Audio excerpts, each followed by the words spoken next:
نبی پاک صلی اللہ علیہ وسلم کی حدیث ہے مسلم میں طبرانی میں، حضور نے فرمایا آؤ میں تمہیں پچھلے زمانے کے ایک ایماندار نوخیز ولی اللہ کی بات سناؤں۔ پچھلے زمانے حضور نے فرمایا پچھلے زمانے میں ایک بادشاہ جادو کے زور پہ حکومت کرتا، جب وہ ایک جادوگر اس نے رکھا ہوا تھا تو جادوگر اس کو جادو بتاتا، وہ جادو کے زور پر حکومت کرتا۔ جادوگر بوڑھا ہو گیا تو کہنے لگا بادشاہ کو نوجوان میرے پاس بھیج دے، اب میں بوڑھا ہو گیا ہوں میرا پتہ کوئی نہیں کب مر جاؤں۔ ایک نوجوان کی ڈیوٹی لگائی، بڑا زیرک سمجھدار، اپنے رعایا میں سے چن کے جو ذہین فطرت مزاج بچہ تھا وہ اس نے لگایا۔ اللہ کے محبوب علیہ الصلوۃ والسلام فرماتے ہیں بچہ جادو سیکھنے لگا، وقت گزرنے لگا۔ بچہ جب جادو سیکھنے جاتا تو رستے میں ایک راہب بھی تھا جو انجیل جانتا تھا، وہ اللہ اللہ سکھاتا، لوگوں کو حضرت عیسیٰ علیہ السلام کی تعلیمات سے آگاہ کرتا۔ اس نے دیکھا کہ یہاں بھی لوگ کٹھے ہیں تو وہ بچہ اس راہب کے پاس بھی اٹھنے بیٹھنے لگا۔ اب جب اس کے ساتھ اس کی گفتگو بڑھنے لگی تو اس کو باتوں میں لذت آنے لگی۔ اس نے راہب نے پوچھا کہ تو کون ہے اور کس طرح سے آیا ہے، کیا تیرا معاملہ ہے؟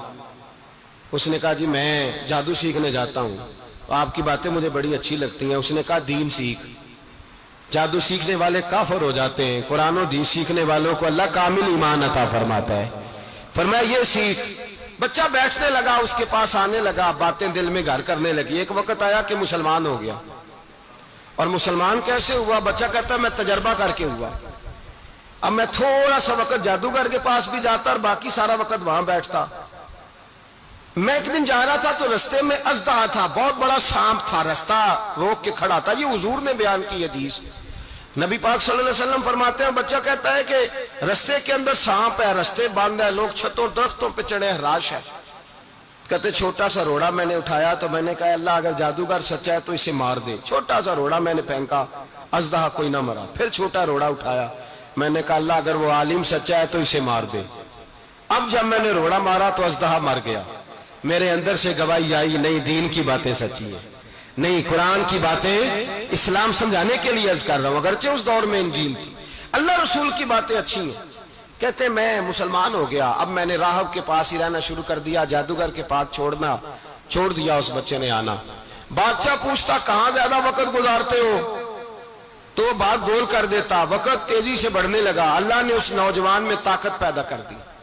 اب وہ اس کے اندر نا اللہ نے توانائی روحانیت پیدا کر دی، ابھی جوان ہے، 14-15 سال عمر ہے۔ اللہ نے اب جو بیمار بھی آتا وہ دعا کرتا تو اللہ صحت عطا کر دیتا، جو بھی آتا۔ بادشاہ کا ایک درباری تھا، بادشاہ کو پنکھا جلتا تھا، وہ اندھا ہو گیا، کوئی ایسی تکلیف آئی کہ نابینا ہو گیا، بڑے علاج کرائے شفا نہیں ہوئی۔ کسی نے اس بچے کا پتہ بتایا کانوں میں، اس کے پاس گیا تو بچہ کہنے لگا شفا تو ہو جائے گی پر کلمہ پڑھنا پڑے گا، مسلمان ہونا پڑے گا، جس پیغمبر کا میں غلام ہوں تجھے بھی بننا پڑے گا، دین پہ عمل کرنا پڑے گا، اللہ شفا دیتا ہے۔ اس نے کہا تو مجھے کلمہ پڑھا، مجھے شفا دے، میں تیار ہوں۔ اس نے کہا شفا تو اللہ دیتا ہے۔ اس نے اللہ تبارک و تعالیٰ کا ذکر کر کے دعا مانگی، یہ مسلم شریف میں حدیث ہے، طبرانی میں موجود ہے۔ اللہ نے اسے شفا دی، اس نے کلمہ پڑھنا شروع کر دیا۔ یہاں ایک نقطہ لکھا ہے ہمارے علماء نے، کہتے ہیں جب اللہ ولایت عطا کرتا ہے نا تو یہ سفید بالوں والے کا حصہ نہیں ہوتی۔ اگر جوانی میں کوئی آدمی توبہ کر کے تصوف کے رستے پہ چلتا ہے تو سب سے زیادہ ولایت اللہ اسے عطا فرماتا ہے، سب سے زیادہ ولایت اس کے پاس ہوتی ہے۔ ابھی اس کے بال کالے ہیں، چڑھتی جوانی ہے، دعا کی تو اللہ نے، اور حدیث پاک میں موجود ہے کوڑے آتے تو شفا یاب ہو جاتے، اندھے آتے تو شفا یاب، برس والے آتے تو اللہ سے دے۔ جوان ہے، بادشاہ کے پاس وہ واپس گیا، وہ جو آدمی جس کی آنکھیں ٹھیک ہوئی تھی۔ بادشاہ نے پوچھا کہ کیسے شفا ملی؟ تو کہنے لگا میرے رب نے شفا دی ہے۔ بادشاہ سجدے کراتا تھا، اپنے آپ کو منواتا تھا، معاذ اللہ، کہنے لگا میرے علاوہ کون رب ہے؟ اس نے کہا وہی رب ہے جس نے تجھے پیدا کیا ہے، اور وہی رب ہے جس نے مجھے اندھے کو آنکھیں دی ہیں، وہی ہے میرا مالک۔ کہا اچھا تو مجھے نہیں مانتا؟ کہا نہیں میں اپنے رب کو مانتا ہوں۔ بادشاہ نے اسے سزا دی، ستایا، اس نے بچے کا پتہ بتایا، پھر بچے کو بلا کے ستایا تو اس راہب کا پتہ بتایا، راہب بھی قتل ہو گیا، نابینا بھی قتل ہو گیا۔ بادشاہ نے کہا سپاہیوں سے اس بچے کو لے جاؤ اور پہاڑ کی چوٹی پہ جا کے نیچے پھینکو تاکہ مر جائے. بچہ پہاڑ کی چوٹی پہ گیا تو ہاتھ اٹھا کے کہنے لگا یا اللہ میرے لیے نہیں اپنے لیے، میرے لیے نہیں اپنے لیے انہیں اپنی قدرت کے جلوے دکھا.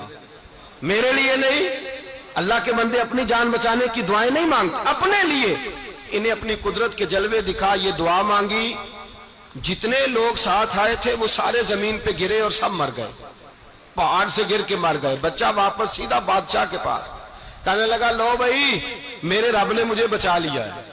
جوان کا ایمان دیکھو، میرے رب نے مجھے، بولو میرے اللہ نے مجھے ایمان کی گواہی دے رہا ہے، میں بچ گیا ہوں، تو جھوٹا ہے، میرا رب سچا ہے.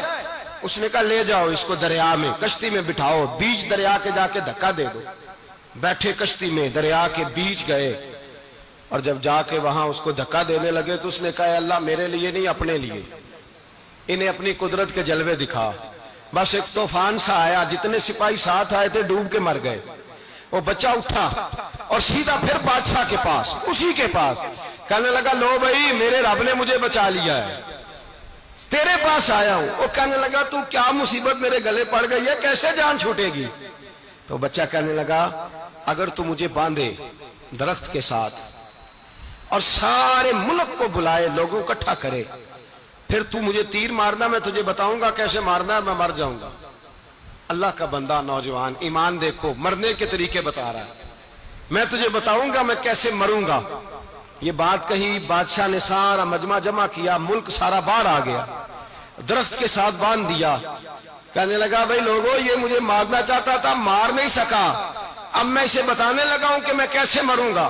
اسے کہو جب تیر مارے تو ساتھ میرے رب کا نام بھی لے، میں اپنے رب کے نام پہ جان دوں گا، ایمان کی پختگی میں اللہ کے نام پر جان دوں گا. اسے کہو رب کے نام پہ مارے، مر جاؤں گا. بادشاہ نے اللہ کہہ کے تیر مارا، پیشانی میں لگا، بچے کی روح پرواز کر گئی. جتنا مجمع کھڑا تھا سارا کلمہ پڑھ کے مسلمان ہو گئے، سارے مسلمان ہو گئے سارے.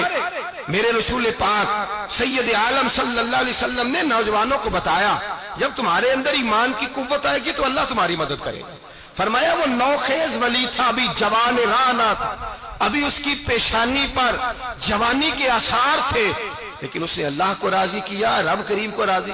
ولایت کا مطلب بڑھاپا نہیں، ولایت کا مطلب وہ نہیں کہ جب بڑا لمبا وقت گزر جائے تو پھر آدمی آئے کہ نہیں اب کیا کرنا ہے، اب مسجد ہی ہے، اب تو اس کے علاوہ گزارا ہی کوئی نہیں. تو اس وقت کا آنا اللہ کی بارگاہ میں قبول تو ہے، لیکن شاباشی اسی کو ملتی ہے جو جوانی کے وقت آئے.